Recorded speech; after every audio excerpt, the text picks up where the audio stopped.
frustration continues. Broke again. I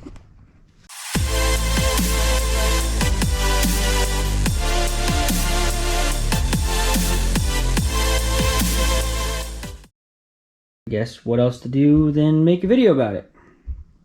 And I guess kind of talk to some of you about manual swaps. The part I'm going to be fixing and working on isn't trans specific.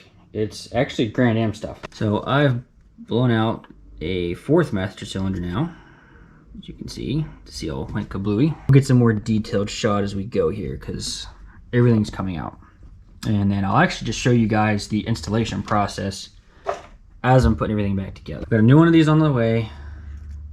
Also going to change the line itself because I think I melted slash swelled it. I don't know. It's, yeah, all bad. Slave cylinder, that goes in the trans. We're going to replace that while we're there. Side goes into that, like so, with a C-clip. And then that'll go in the bottom of the master. For the time being, this is actually going to get replaced again. But for the time being, I'm going to wrap as much as I can. What I'm going to end up doing is take this guy and the slave and have a custom, probably steel braided line made with the correct ends. That way it's just a plug and play situation, and it's going to run down below where the brake lines are, forward in this area, and then up into the slave cylinder. So we have a lot of work to do here. I'll probably remove everything without video in it. I'm actually going to remove the pedal and replace the push rod. I found what should hopefully be the GM replacement for that. Also, I'm going to address the fact that my pedal travels entirely too far. I'm probably going to address both ways, but my main concern is how far down it goes. And I think what's happening is when the fluid's getting all superheated, it's losing the pressure tendencies, and the clutch will like drop. So then I'm having to like slam the pedal to the floor, hence blowing out the master cylinder to get it in gear to move it. So hopefully by protecting it from heat, limiting the travel, everything else, we should hopefully get rid of this problem entirely, because this is annoying. Of all problems to have is this problem. Probably 99% of you won't have to deal with the heat problem. Probably see that I'm going to struggle a little bit because I have all of that to deal with. So you'll literally be able to just drop the line in, because all you're going to have right here is a battery and an airbox. So let's jump into this problem, and I guess we'll just keep hashing out these problems one by one. All right, so here's the majority of, I guess, the hydraulic part of your clutch system. So whether you're 4-cylinder with it factory or you swapped it into your V6. So here's your throwout bearing. Basically, so this is bolted inside your trans, as you can see. 1, 2, 3. This spins. So there's bearings in here, throwout bearing, and when these go bad, that's where you start getting the chatter till you press in. Basically, so when you have everything together, it's going to collapse this. You push your clutch pedal, it's going to push the fluid through everything, and it's going to expand this to engage the clutch. But anyway, so this is inside your trans.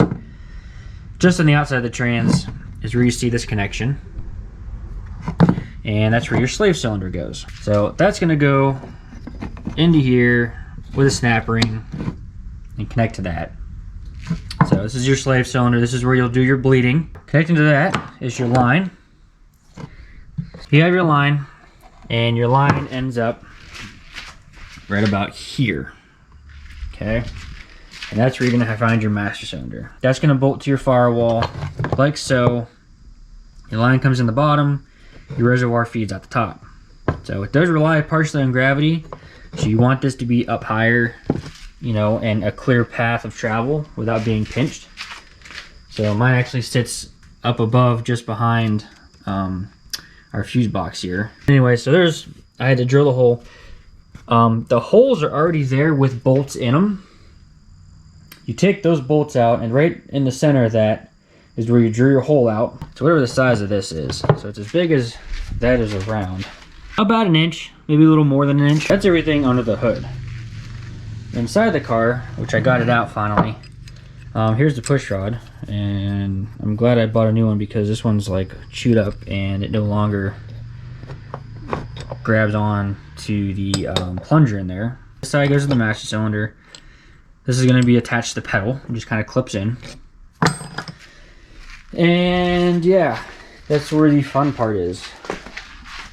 Now, I dodged having to do this. Hopefully I can just pop the push rod back through and not worry about it. But, so here's a clutch pedal, which I do have to mess with. So an issue here, two issues I guess.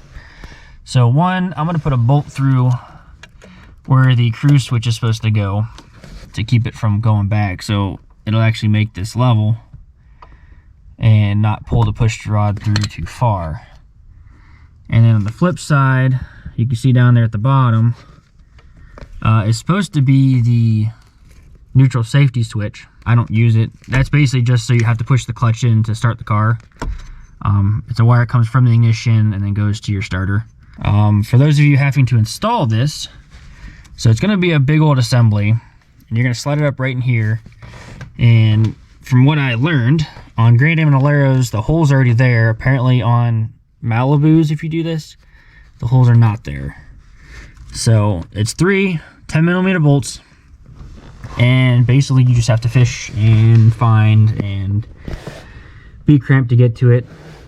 Pull the PCM box out, 3 10mm nuts, 7mm for your PCM connections, and yeah, just get that stuff out of the way and patiently work on it because it will take you a while. That's probably like the worst part about, oh god, it's probably the worst part about a manual swap is dealing with that crap.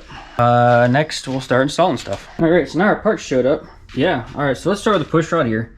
So old and new, and yeah, one thing that sticks out is this little plate here. Kind of thinking this goes on the firewall and will limit the travel. Hold on, hold nice and chewed up.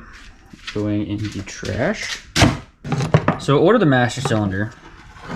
Now, you know, order the same exact thing just from somewhere else online, and instead of paying what the local store wanted 150 for, I paid 50 and got the same exact thing. I didn't realize it comes with a new slave, so that's awesome.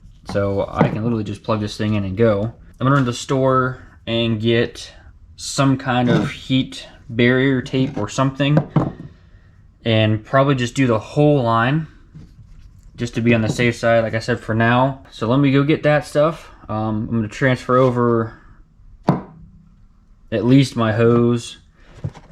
This is a nice reservoir, so I might just do the reservoir too. But this is too much, so I gotta use my little guy that I made. Onward. I wrapped the line, at least where I feel it's important. So pretty much from like there on is all, yeah, you can't see, is wrapped. Snapped the slave in, you can see way down there. So I'm already seeing an issue still. I don't know the science behind it. I'm sure there's probably some kind of reasoning, but you can see where the main line comes from the back forward, that's still rubber. Right at that grommet thing, it turns back to metal. It turns around, comes back this way, and then turns around and goes back in. So I'm not sure why, but in my case, I feel like if it just came straight from the back right into the slave there, I wouldn't be having half the issues I am. But I wrapped it with like a heat barrier tape, I guess, basically, just to get us by for now. Next, I'm going to climb up under here and start fighting with this guy. Still got to figure out what's going on with this. Because, I mean, it's pretty... seems pretty obvious that it's there to stop that, and it's supposed to be against something on this side because it's felt. So I assume it's to stop it from backing out of the way. Continue and check in here in a few minutes. So I did the deed, and the pedal's out, but I was able to do a little makeshift bolt here in place of the cruise switch. So that should keep the pedal from going all the way up, which it dropped it a good 3/4 to an inch. So then, well, this was still in. I tried to get the push rod in, and I missed a detail somehow way back when I did this. And Mike H from Canada, and I can't express how much not only is his write-up, but I shot him a text message because I got stuck, and he helped me out with this. The hole needs to be 1.25 inches, and when you do that, that push rod, so you're going to put the push rod in from the firewall side, and that washer is going to fall recessed inside there, so that this guy can in turn sit flush against the firewall. So there's like a piece of metal behind there, and what it's going to do is it's going to sit between that and the master cylinder, so that it still retains where it's not going to let that push rod come all the way back out. So pair that with the bolt I did. We should never overextend, at least out. So I'm gonna keep hacking at this, get the pedal put back in, hopefully get the push rod put in, and hope that it all kind of goes together. Now that we got the pedal back in our awkward position, so tips to getting this stupid thing in there. That plate back there is where the neutral safety switch actually bolts to. So you can use that for reference as to where to find the bolt holes. And so if you're looking at so top of the screen with the barcode is your steering column. And if you look right about the center, you'll see a head of a bolt there. That's the plate that it bolts to. The assembly is going to come from this way, and you're going to have to reach up like this to get to them. If you can visualize, so one hand hold the pedal, take your left hand and reach up with the PCM box out of there. You can get up in there with your hand and just kind of blindly find, say you start with the bottom one, and then just do what you can from there. Obviously start all loosely, and then to make it easier when it comes to tightening them down, while you're still sitting in this position, with your fingers, get them all the way down as snug as you can, then lay back down, and you'll be able to visualize with the light up under like I just showed you, and tighten as you need. So now in theory, I should be able to install the push rod. And what I did is I went ahead and connected it here. So now it's already attached to the master cylinder, and that's actually the orientation it's going to go. But I'll go ahead and shove this through that hole, and hopefully be able to connect it to the pedal.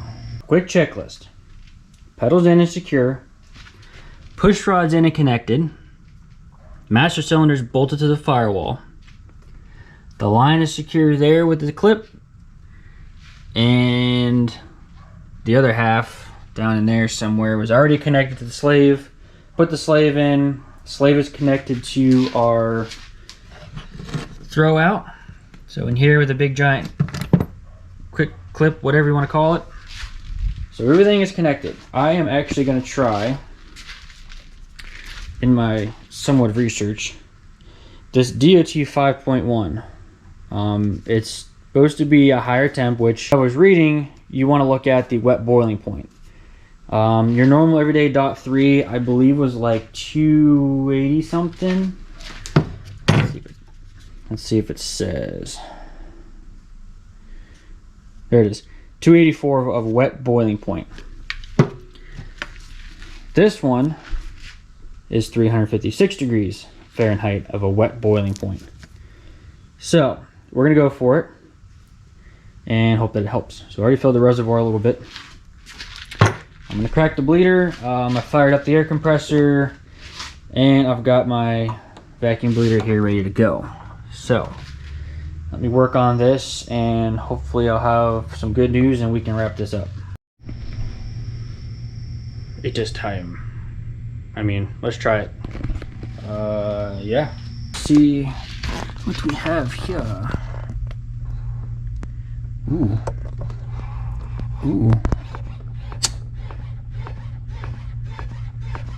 Everything's moving. We have pressure. I will probably bleed a little more and or get a hand to do the manually also. Right now I'm gonna throw all the PCM stuff back in. Gonna put the box in, put the PCM in, and yeah. When I get fired up and have it moving, I'll come back there and we'll wrap the video up with that. All right, don't mind the lights because it feels pretty good. Probably could bleed it quite a bit more. I mean, just literally put fluid in it and use the vacuum. But it's in. I mean, whew. Yeah, it's like right before. So, all right, so there you go. Outside of what I'll finish up, just bleeding obviously, which the bleeder's down here. So I'll let this thing cool down. So with all of that shenanigans, follow the guide. It's on there. Mike H from Canada. I cannot thank that guy enough. He's on the Grand End pages, and I think it's on the 60 degree V6 page. And if you use it, make sure you give him a shout out. You know, it takes time and effort to put stuff like that together, just like I do on here for you guys. Hopefully if you're doing the swap, you know, these little tips will help you. These little visuals will help you. I know when I first did this, my first couple videos were kind of meh, for lack of better terms. Anyway, thanks for watching, and we'll see you on the next one. When it misbehaves, sometimes you have to show it who's boss. That's a huge drill bit. Don't say it.